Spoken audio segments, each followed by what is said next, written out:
Hi friends, மாயா சீனு சீரியலேருந்து சூப்பரான promo வந்திருக்கு. நம்ம அதை பற்றி தான் அந்த வீடியோக்குள்ளே நம்ம பார்க்க போகிறோம். வாங்க நம்ம வீடியோக்குள்ளே போகலாம்.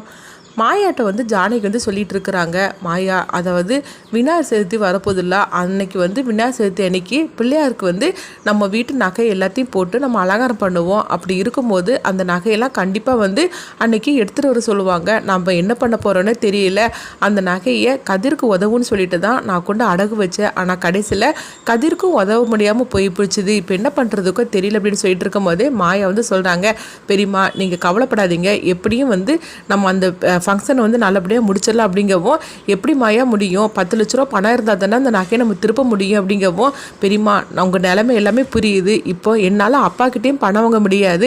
ஏன்னா அவருக்கும் வந்து ஆஃபீஸில் சில பிரச்சனைகள்லாம் இருக்குது. அது முடிஞ்சதுக்கப்புறமா நான் அவர்கிட்ட பணம் வாங்கி அந்த நகையை நம்ம எடுத்துடலாம். அப்படிங்கும்போது, ஐயோ மாயா, நான் அதுக்காக சொல்லலை மாயா, ஆனால் விநாயகர் சதுர்த்தி அன்னைக்கு நகையை கேட்பாங்களே, அதுக்கு தான் என்ன பண்ணுறதுக்கோ தெரியல. அந்த பணத்தை வந்து நம்ம எப்படியாவது கதிருக்கு வந்து உதவுட்டுன்னு சொல்லி தான் அந்த நகையை கொண்டு அடவு வச்சேன். கடைசியில் அதுவும் வந்து உதவ முடியாமல் போச்சுது. யாருக்குமே பிரச்சனை இல்லாமல் போச்சுது. அதை பற்றி நினைக்கும் போது ரொம்பவே கவலையாக இருக்குது. அப்படிங்கவும், சரி பெரியம்மா, அது நம்ம வந்து கஷ்டப்பட்டு வந்து பணமாக்கும், அதனால எப்படி நம்ம விட்டு கைவிட்டு போகாது, அது எப்படி இருந்தால் நம்மளுக்கு கிடைக்கும். அப்படிங்கவும், என்னம்மையா நீ சொல்கிற அப்படிங்கும்போது, எப்படி கிடைக்கும்லாம் எனக்கு தெரியாது பெரியம்மா, ஆனால் கண்டிப்பாக அந்த பணம் நம்மளுக்கு கிடைக்கும் அப்படிங்கிற நம்பிக்கை மட்டும் இருக்குது. அப்படிங்கவும், ஆனால் இந்த ஃபங்க்ஷனுக்கு வந்து இப்போ நகை இல்லாமல் இருக்கும்போது நான் என்ன பண்ணுறதுக்கு தெரியலையே, இந்த விஷயம் மட்டும் உங்கள் பெரியப்பாவுக்கு தெரிஞ்சிச்சுன்னா அவ்வளோதான். அப்படிங்கவும், பெரியம்மா நீங்கள் கவலைப்படாதீங்க, அந்த நகையை மாதிரிக்கே கவரி நகையை ஏற்பாடு பண்ணிடலாம். அப்படிங்கவும், அது எவ்வளோ பெரிய தப்பு மாயா அப்படிங்கவும், அப்போ பத்மா பார்வதி கேட்டுட்டு இருக்கிறாங்க.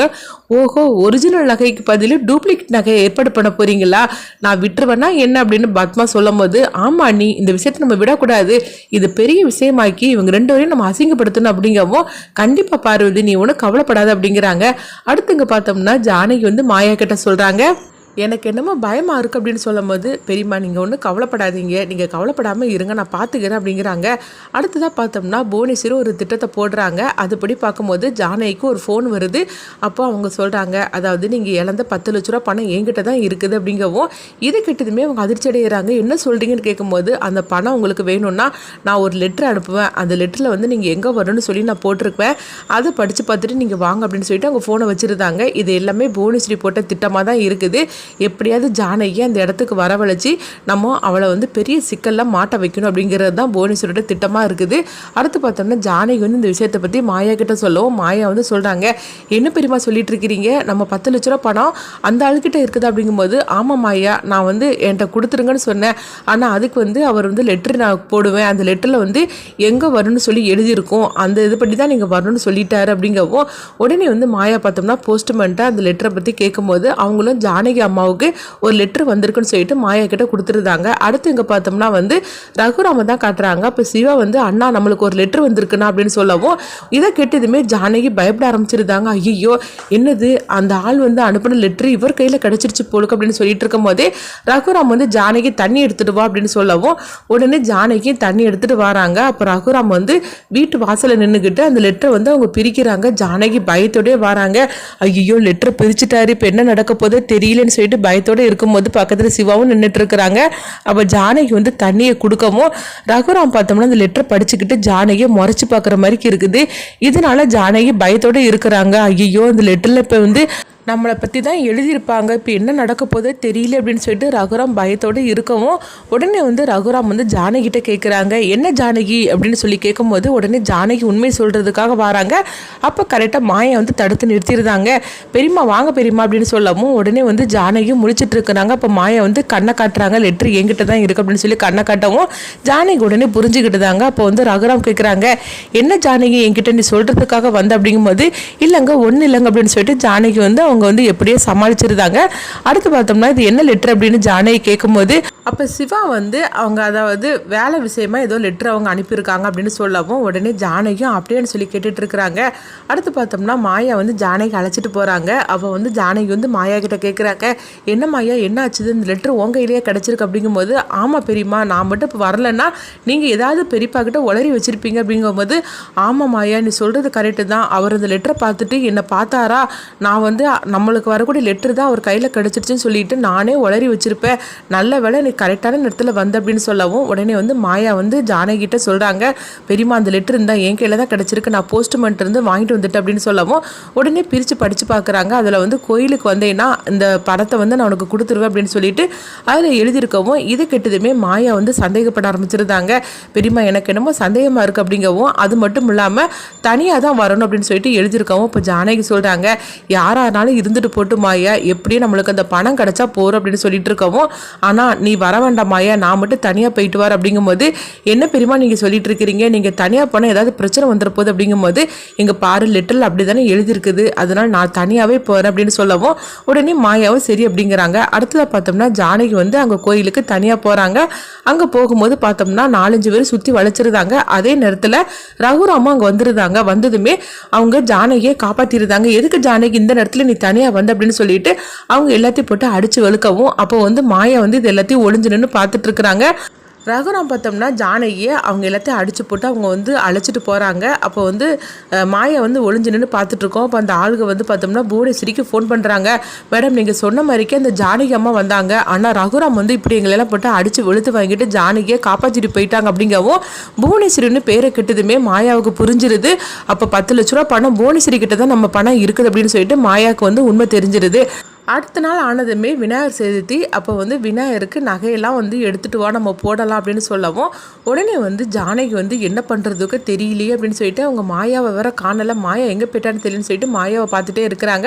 அப்போ பத்மாவும் பார்வதி சொல்லிட்டு இருக்கிறாங்க, என்ன நீ பார்த்துட்டே இருக்கிறீங்க, இப்போ நகையெல்லாம் எடுத்துகிட்டு வாங்க, எப்போவுமே நம்ம விநாயகருக்கு நகையை போட்டு அலங்காரம் பண்ணி தானே நம்ம பூஜை செய்வோம், அந்த நகையெல்லாம் எடுத்துகிட்டு வாங்க அப்படின்னு சொல்லவும் உடனே வந்து ஜானகி சரி அப்படிங்கிறாங்க.